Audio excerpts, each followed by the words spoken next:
오늘은 성탄일이죠. 크리스마스라.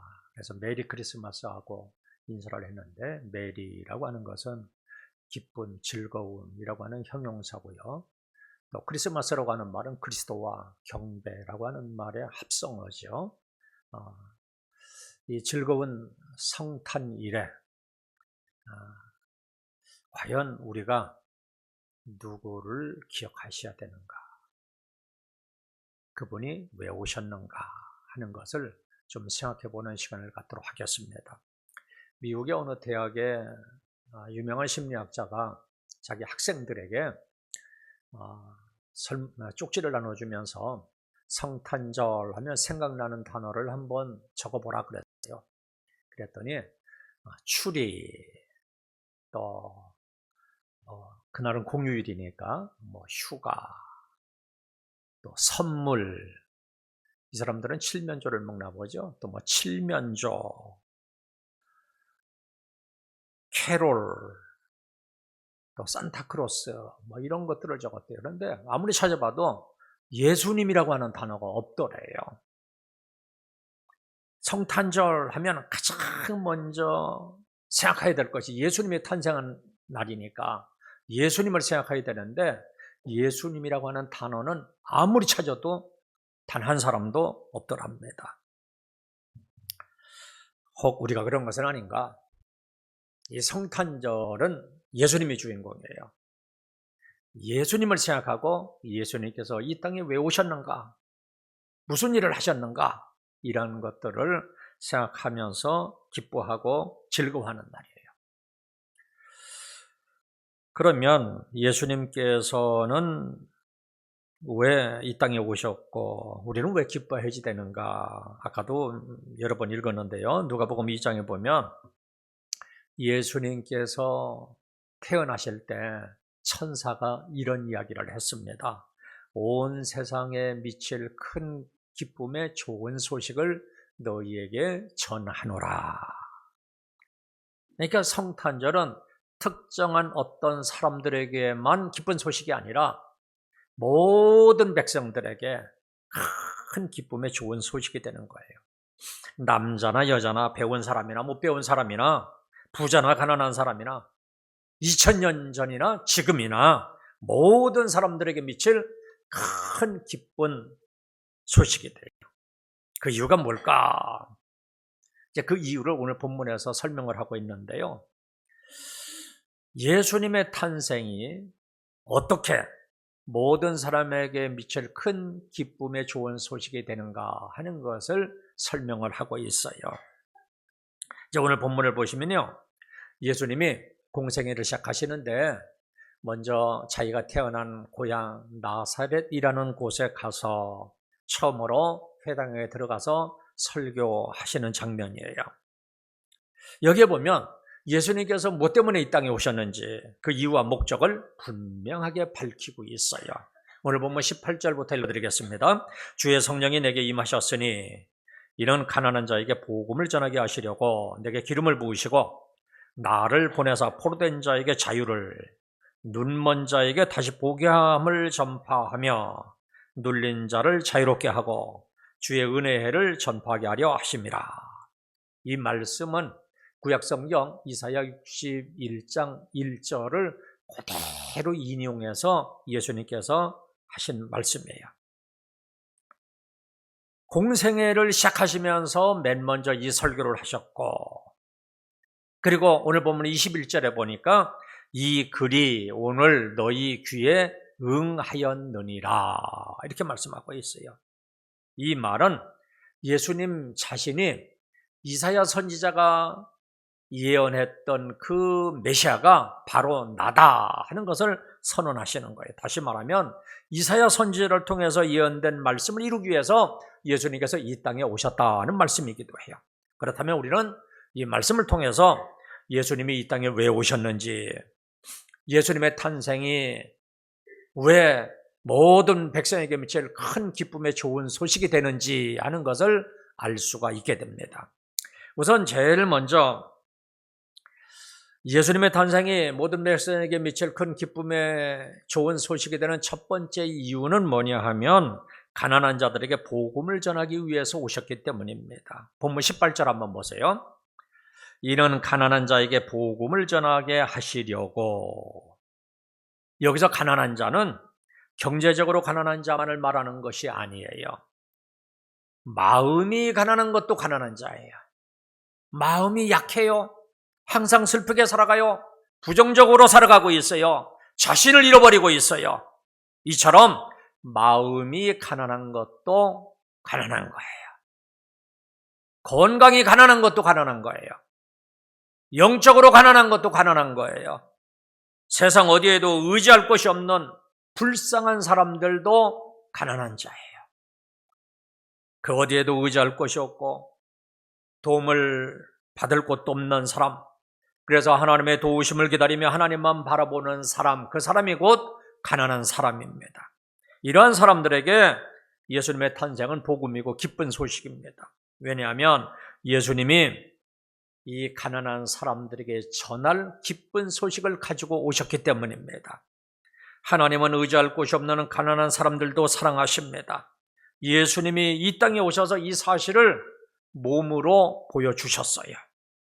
아무도 돌보지 않는 사람도 하나님은 돌봐주시고 아무도 가까이 하지 않는 사람에게도 하나님은 친구가 되어주신다는 사실을 예수님이 직접 삶으로 보여주셨어요. 이것이 바로 복음이에요. 우리가 예수님의 삶을 보면 어쩌면 그렇게도 서민의 삶을 살아가셨는지 모르겠어요. 예수님은 유다 고을 중에서도 가장 작은 마을 베들레헴에서 태어나셨어요. 그것도 마구간에서 비천한 몸으로 태어나셨어요. 그리고 예수님은 세상의 권력자들과 어울리는 것이 아니라 오히려 가난한 자들과 함께하는 것을 더 좋아하셨어요. 아니, 가난하게 태어나셨으면 좀 출세라도 하시든지 권세라도 좀 누리든지 돌아가실 때도 좀 보기 좋게 돌아가셨으면 좋았을 텐데 예수님은 그런 삶에는 전혀 관심이 없으셨어요. 왜 그렇게 사셨을까? 능력이 없어서일까? 절대로 그것은 아니에요.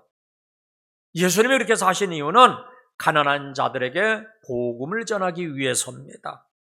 소외된 사람들에게 의지할 곳이 있다는 사실을 알게 해주시려고 비천한 말 구유에서 태어나셨고 또한 그러한 삶을 사셨어요.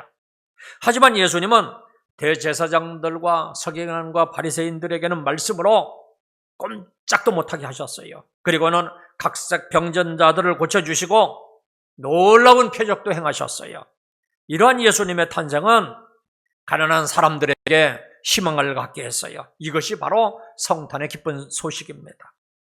우리를 가난에서 벗어나게 하기 위해서 오신 예수님을 영접하고 의지함으로 모든 가난, 물질적인 가난, 마음의 가난, 영적인 가난, 건강의 가난으로부터 벗어날 수 있기를 주님의 이름으로 축원합니다. 그리고 두 번째로 예수님의 탄생이 모든 사람들에게 큰 기쁨의 좋은 소식이 되는 두 번째 이유는 포로된 자들에게 자유를 주려고 오셨기 때문이에요. 18절 하반절에 보면 나를 보내사 포로된 자에게 자유를 그랬어요. 여기서 포로된 자가 누구겠습니까? 육체적으로 자유가 없는 억압된 자들만을 말하는 것이 아니에요. 죄의 노예가 된 사람들을 의미하는 거예요. 요한복음 8장 34절에도 보시니까 예수님께서 말씀하시기를 진실로 진실로 너에게 이르노니 죄를 범하는 자마다 죄의 종이라 그랬어요. 그러니까 죄를 짓는 자마다 죄의 종이라 그랬는데 죄의 포로가 되는 것을 말하는 거예요. 우리는 무엇보다도 죄의 무서움을 알아야 돼요. 죄는 우리에게 달콤한 맛을 주어요. 그래서 많은 사람들이 그런 달콤함을 맛보려고 하다가 죄를 짓게 돼요. 사탄은 달콤한 말로 우리를 유혹해서 죄를 짓게 합니다. 인류의 조상 아담과 하와도 그랬어요. 죄의 유혹을 이겨내지 못했어요. 선악과를 따먹으면 너도 하나님처럼 될 수 있다. 이런 뱀의 달콤한 유혹에 그만 넘어가 버렸어요. 우리가 죄를 지으면 그 순간부터 죄에 매이게 되는 거예요. 죄의 포로가 된다는 말이에요. 그때부터 사단이 우리를 마음대로 끌고 다니면서 계속해서 또 죄를 짓게 만들어요. 나중에는 죄를 끊을 수 없는 상태가 되어버립니다. 예수님은 죄의 사슬에 매여서 살아가는 자들에게 자유를 주시려고 오신 거예요. 죄 때문에 행복하게 살아가지 못하는 우리들을 구원해 주시려고 이 땅에 오신 거예요. 예수님이 세상에 오심으로 사탄이 완전히 힘을 잃어버렸습니다. 인류를 꽁꽁 묶고 있던 죄의 사슬을 예수님이 풀어주셨어요. 죄에 매여서 살아가던 우리들을 자유케 하셨어요. 이것이 바로 성탄의 기쁜 소식입니다. 우리가 주변을 돌아보면 많은 사람들이 죄에 붙들려서 살아가요. 육체적으로 물리적으로 감옥에 갇혀 있지 않아도요, 내 마음대로 자유롭게 하지 못한 것. 그런데 많은 사람들이 그런 상태에 있으면서도 나는 자유인이야 이렇게 착각을 하고 살아가요. 육체적으로 갇혀 있지 않아도 실제로 갇혀 있는 사람들이 얼마나 많은지 몰라요. 어떤 사람들은요, 편견에 사로잡혀 있어요. 어떤 사람들은 이념에 사로잡혀 있어요. 어떤 사람들은 헛된 꿈에 사로잡혀 있어요. 분노에 사로잡혀 있는 사람도 있어요. 두려움에 사로잡혀 있는 사람도 있고요. 물질에 사로잡혀 있는 사람도 있고 쾌락에 잡혀 있는 사람도 있어요. 악한 습관에 매여서 살아가는 사람들도 있어요. 유튜브에 매여 있고 게임에 매여 있고 술에 매여 있고 악한 습관에 매여 있는 사람들이 많이 있어요. 불의한 재물에 매여 있는 사람도 있고 질병에 매여 있는 사람도 있고 죽음의 두려움에 매여 있는 사람들도 있어요. 이런저런 이유로 매여서 살아가는 사람들이 참 많아요. 그런 사람들에게 자유를 주기 위해서 우리 주님께서 이 땅에 오신 거예요. 누구든지 예수님을 믿기만 하면 매였던 것에서부터 자유케 되는 역사가 일어나는 거예요. 좀 더 구체적으로 말씀을 드리면 우리가 예수님을 인격적으로 만나기만 하면 죄의 사슬에 매였던 모든 것으로부터 우리가 자유할 수가 있어요. 매였다가 자유케 된 사람들의 증인들이 바로 우리들이잖아요. 예수님을 믿는 우리들은 모두가 다 매였던 것에서 벗어나 참된 자유를 누리면서 살아가는 사람들이에요. 아직도 매여 있는 것이 있다면 성탄절에 예수님을 믿고 영접함으로 매였던 것으로부터 자유케 되는 은혜가 있기를 주님의 이름으로 축원합니다. 세 번째로 예수님의 탄생이 모든 사람들에게 큰 기쁨이 되는 이유는요, 눈먼 자들의 눈을 뜨게 해주셨기 때문에 그래요. 본문 18절 한번 보세요. 눈먼 자에게 다시 보게 함을 전파하며. 예수님이 세상에 다시 오신 이유가 다시 보게 하기 위한 것이라는 거예요. 여기서 눈먼 자는 육신의 눈이 먼 것이 아니라 영의 눈이 먼 사람을 의미하는 거예요. 우리 인간은 원래 두 개의 눈을 가지고 있습니다. 육신의 눈과 영의 눈입니다. 육신의 눈으로는 하나님이 창조하신 자연의 아름다움을 볼 수가 있고 영의 눈으로는 하나님의 영의 세계를 볼 수가 있습니다. 육신의 눈과 영의 눈은 서로 보완적인 관계입니다. 영의 눈이 밝아져야 육신의 눈도 밝아져서 피조 세계의 그들에 있는 하나님의 영광을 볼 수가 있게 돼요. 아담과 하와가 죄를 범한 후에 인간은 죄를 짓게 되었고 영의 눈을 상실하게 되었습니다. 영안이 어두워져서 영의 세계를 제대로 볼 수가 없게 되었어요. 천국의 아름다움과 진리의 세계를 볼 수 없게 되었어요. 그런 사람을 어떻게 행복하다고 말할 수가 있겠습니까? 제가 중학교 때 읽은 책인데 너무나도 인상이 깊어서 그 책을 또 읽고 몇 번을 읽었던 기억이 있는 책인데요. 프랑스의 작가 생텍쥐바리가 쓴 어린 왕자라고 하는 책이에요. 이 책은 독일에 점령하여서 꿈과 희망을 잃어버린 프랑스인들을 위해서 쓴 책이에요. 내용 중에 어린 왕자가 이런 말을 해요. 내 비밀은 이거야. 아주 간단한 거지. 마음으로 보는 거야. 마음으로 봐야 잘 보이지. 본질적인 것은 눈에 안 보이는 법이거든. 이런 대목이에요. 정말로 그렇잖아요. 정말로 중요한 것, 가치가 있는 것, 진정한 아름다운 영원한 것들은 육신의 눈이 아니라 영의 눈으로 볼 수 있는 거예요. 오늘날 많은 사람들의 불황의 원인이 바로 여기에 있어요. 영의 눈이 어두워져 있어요. 그래서 본질적인 것을 보지를 못해요. 눈앞에 작은 이득만 보게 돼요. 썩어지는 것들의 가치를 두고 자기 자신의 소중한 인생을 낭비하게 됩니다. 금방 없어질 것들에 얽매이는 이유가 바로 이것 때문에 그래요. 육신의 눈만 가지고 있는 사람은 정작 귀한 것을 보지 못하고 썩어져 사라질 것들의 가치를 두고 살아가요. 그래서 행복하지도 않고 건강하지도 않고 아름답지도 못해요. 그래서 예수님은 이 땅에 오셔서 영적인 소경들을 고쳐주신 거예요. 영의 눈을 열어서 하나님 나라를 볼 수 있게 했어요. 이 세상만 존재하는 것이 아니라 하나님 나라가 반드시 존재한다 하는 사실을 알게 해주었어요. 예수님은 요한복음 9장 39절에서 이렇게 말씀합니다. 내가 심판하러 이 세상에 왔으니 보지 못하는 자들은 보게 하고 보는 자들은 맹인이 되게 하려 함이라. 무슨 뜻입니까? 이것은 영의 눈이 멀어서 마땅히 봐야 될 것들을 보지 못하는 자들의 불행에 대해서 말씀하고 있는 거예요. 이 시간도 예수님은 우리의 영의 눈을 열어주기를 원하십니다. 영의 눈이 열리면 보는 가치관이 달라져요. 세상도 천국이 돼요. 찬송가 438장에 보니까 내 영혼이 은총 입어 중한 죄짐 벗고 보니 슬픔 많은 이 세상도 천국으로 화하도다. 내 모든 죄 사함 받고 주 예수와 동행하니 그 어디나 하늘나라. 보세요. 영의 눈이 열리게 되면 그 어디나 다 아름답게 보이고 천국으로 보이는 거예요. 그래서 우리가 예수님의 탄생과 함께 축하하고 기뻐하는 거예요. 성탄절에 우리의 영의 눈이 열려서 진정으로 중요하고 가치가 있는 것들을 볼 수 있기를 주님의 이름으로 축원합니다. 그리고 네 번째로 예수님의 탄생이 모든 사람에게 큰 기쁨의 좋은 소식이 되는 것은 눌린 자를 자유롭게 하기 위해서 오셨기 때문입니다. 18절 하반절에 보세요. 눌린 자를 자유롭게 하고. 예수님은 눌린 자들을 자유롭게 해주시는 분이세요. 여기 눌린 자는 영적으로 눌린 자를 의미하는 거예요. 세상의 근심과 걱정에 사로잡혀 눌려있는 사람들을 얘기해요.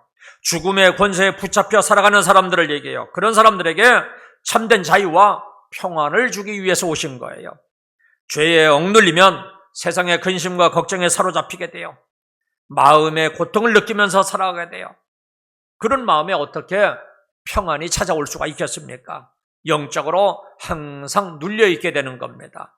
예수님은 그런 사람들에게 자유를 주시려고 이런 말씀을 하십니다. 마태복음 12장 28절입니다. 수고하고 무거운 짐진 자들아 다 내게로 오라. 내가 너희를 쉬게 하리라. 우리를 억누르고 있는 무거운 짐을 다 맡기라고 하세요. 그래야 우리가 참된 안식을 누리게 된다는 거예요. 세상에 줄 수 없는 평안과 기쁨을 누리게 된다는 말씀이에요. 출애굽한 이스라엘 백성들이 애굽을 벗어나면 곧바로 가나안 땅에 들어가서 안식을 누릴 줄 알았어요. 그런데 광야에서 40년 동안 안식을 누리지 못하다가 여호수아가 가나안 땅으로 인도함으로 이제 안식을 누리게 됩니다. 하지만 여호수아가 준 안식도 참된 안식이라고 할 수가 없어요. 히브리서 4장 8절에 보면 이렇게 말씀해요. 만일 여호수아가 그들에게 안식을 주었더라면 그 후에 다른 날을 말씀하지 아니하셨으리라. 그런즉 안식할 때가 하나님의 백성에게 남아 있도다. 무슨 뜻이에요? 여호수아가 준 안식이 참 안식이 아니라는 말씀이잖아요. 그러면 참된 안식은 누가 주시는 거예요? 예수님께서 주시는 거예요.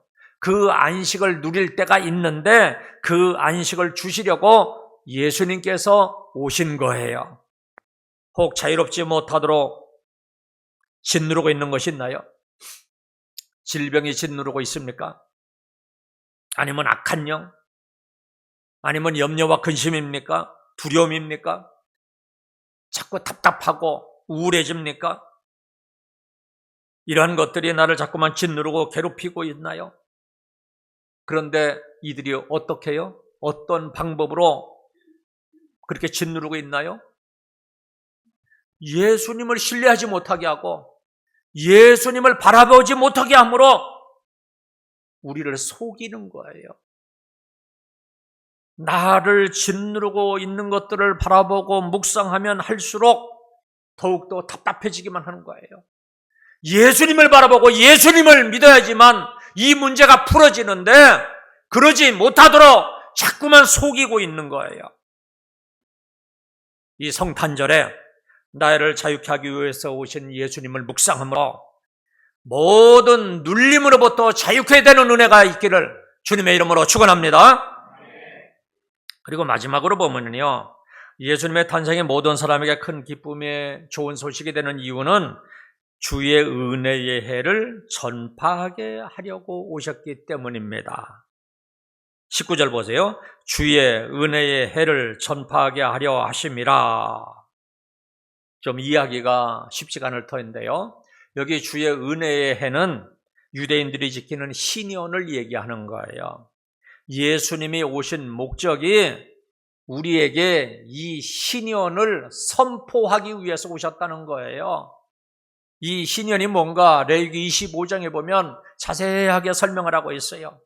신년은 안식년이 7번 지나고, 안식년은 7년마다 오는 거잖아요. 7번 지나니까 7, 7, 49, 그것이 지나고 50년째 되는 그 해를 은혜의 해, 신년이라 이렇게 이야기하는 거예요. 신년이 되면 나팔이 울려 펴지면서 모든 결박이, 모든 문제가 다 해결되어지는 거예요. 예를 들면 빚을 져서 남에게 노예로 팔려갔던 사람이 노예로부터 해방이 되고, 모든 빚은 다 탕감받는 거예요.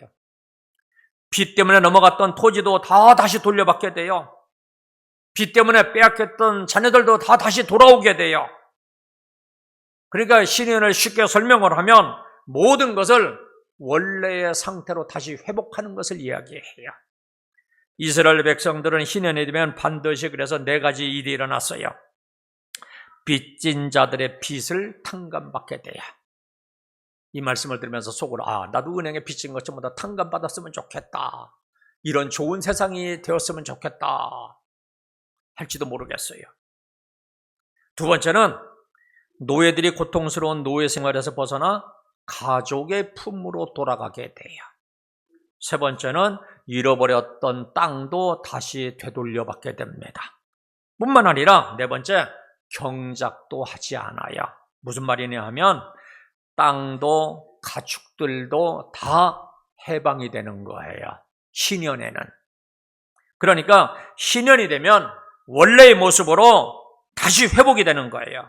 그러니 가난해서 자신을 종으로 팔았던 사람들이나 자기 기업을 남에게 넘긴 사람들은 이 신년이 얼마나 기다리시겠어요? 아마 손꼽아 기다릴 거예요. 그런데 본문에서는 예수님이 바로 이 신년을 선포하기 위해서 오셨다는 거예요. 무슨 뜻이에요? 원래는 우리가 하나님의 자녀였었는데 죄로 말미암아 죄의 노예로 살던 우리들을 다시 하나님의 자녀로 회복시켜주기 위해서 이 땅에 오셨다는 말씀이에요. 하나님이 창조하실 때의 상태로 우리를 다시 돌려놓기 위해서 오셨다는 말씀이에요. 그러니까 예수님이 신년을 선포하러 오셨다 하는 것은 오늘날로 이야기를 하면 죄로 말미암아서 내가 마귀의 종이 되고 죄를 지으면서 살고 자유도 잃어버리고 살고 그랬는데, 이런 모든 상태로부터 나를 해방시켜주기 위해서 오셨다는 말씀이에요. 예수님을 믿은 저와 여러분들은 이렇게 예수님이 선포한 신년을 맞아서 해방이 된 사람들입니다. 고린도후서 6장 2절에 보니까 이르시되 내가 은혜 베풀 때 너희를 듣고 구원의 날에 너를 도왔다 하셨으니 보라 지금은 은혜 받을 만한 때요, 보라 지금은 구원의 날이로다. 우리가 바로 지금 은혜의 해 신년에 살고 있다는 말씀이에요. 예수님을 믿기만 하면 50년 만에 한 번씩 오는 것이 아니라 매일매일 순간순간이 신년이 된다는 말씀이에요. 매 순간이 기적의 날이 되고 축복의 날이 되고 자유의 날이 되고 해방의 날이 되는 거예요. 이런 사실을 깨닫고 은혜의 해의 축복을 누리며 살아가시기를 주님의 이름으로 축원합니다.